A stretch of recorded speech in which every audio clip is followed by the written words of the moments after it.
common faults on the computer system. Such faults.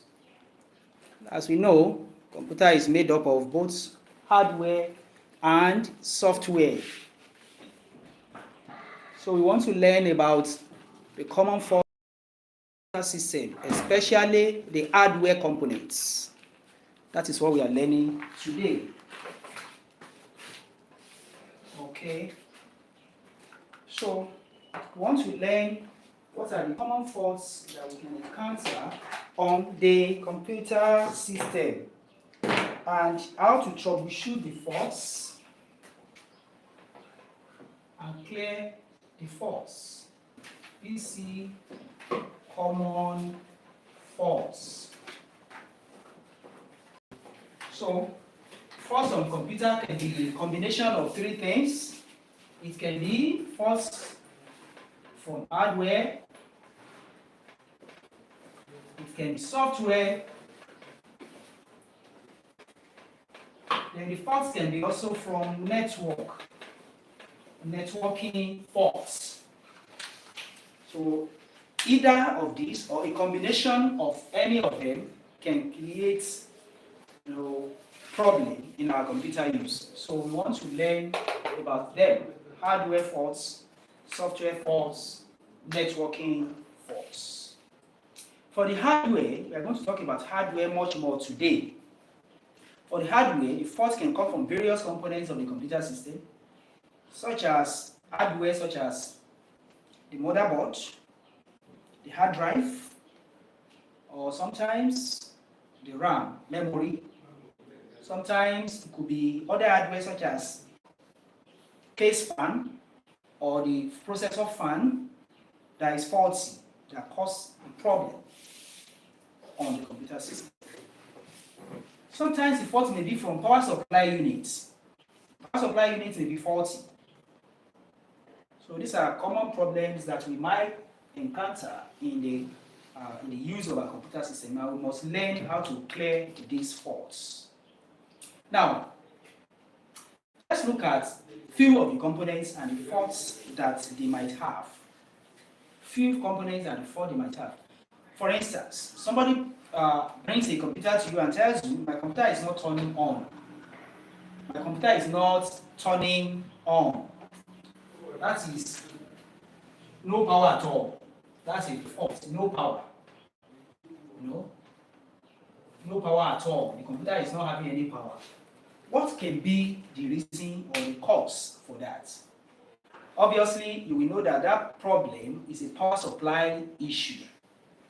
Power supply issue. But there are so many things that can cause that. And then you must know that in clearing computer faults, there are so many possibilities. So you will try from the simplest when you want to clear the faults, from the simplest problem that can result into that. Now I just said power supply unit of the computer may have problem. But it's not every time that the power supply unit will have a problem when you have a fault like this, that there is no power at all.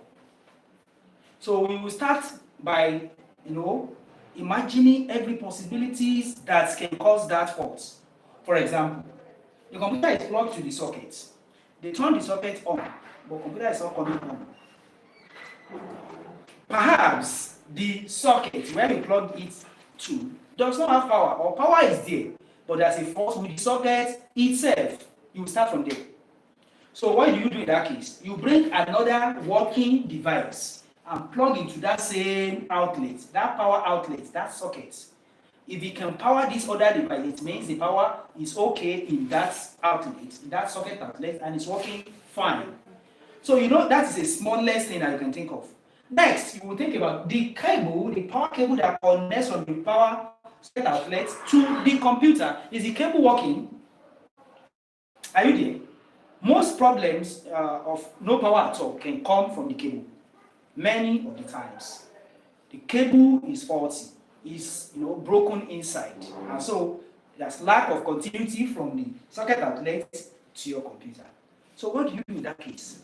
You will get another cable that is working. Your cable is working or not. So you need to get another cable from somewhere to come and plug into the socket into your computer to see whether your computer will work. Before you start going, opening the system, removing power supply unit, and so on and so forth, you must first of all ensure that the power cable that you are using is functioning well. That is the A.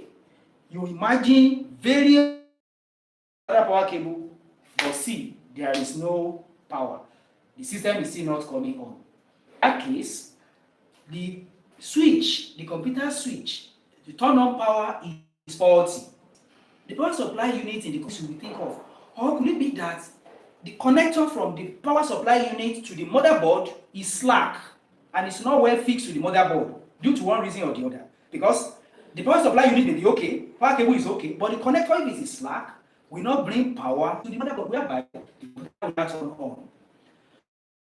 So you begin to check all these various, faults or reasons why you thought of, clearing them one step after the other, from the supply unit that is actually bad.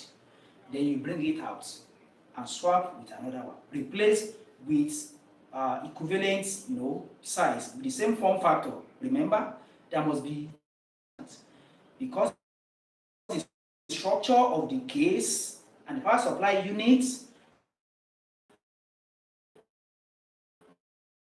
and the motherboard, the structure must work together, whether it's ITL in the same position. Apart from that, it also must have compatibility of equivalent power rating. If it is 250 watts, you remove, but better to go for higher rating, maybe 270 watts, 300 watts in replacement for 250 watts. So that is what we are saying. Now, but before you get to the stage of removing power supply, you must have checked every minor issues that can cause lack of power supply to the computer, or lack of computer is not